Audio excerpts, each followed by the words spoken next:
3 minutes for Mr. Pence. Gentleman from Indiana is recognized.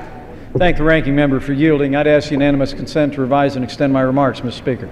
Without objection, so ordered. Thank you, Mr. Speaker. Since last summer, I've been among those voices in this Congress calling for action to prevent a tax increase that would affect every American just a few short weeks from now.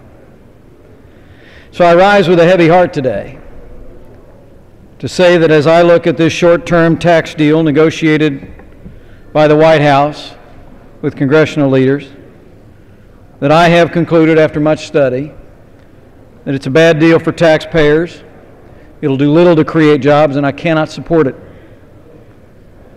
Let me say, though, that I have the deepest respect for my colleagues on the Republican side of the aisle who may differ with me on this issue in the final analysis.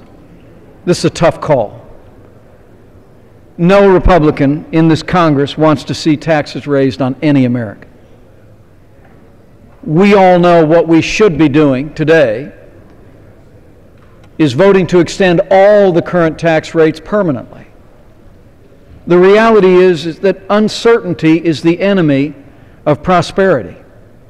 And simply by extending some of the tax rates that are on the books today for a few short years, we will not create the certainty necessary to encourage businesses to take out loans, to expend resources in ways that will put people back to work.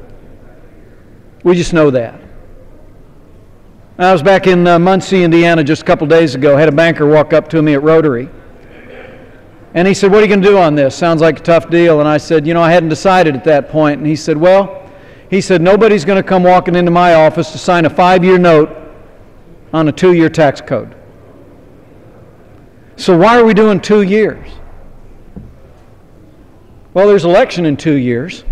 I get that. There are people that, for whatever reasons, want to re-debate this in 2 years.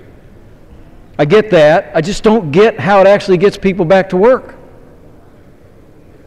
And with regard to the spending in this bill, we can help families that are hurting in this economy, particularly during this cherished holiday season, but we can also figure out how to pay for it.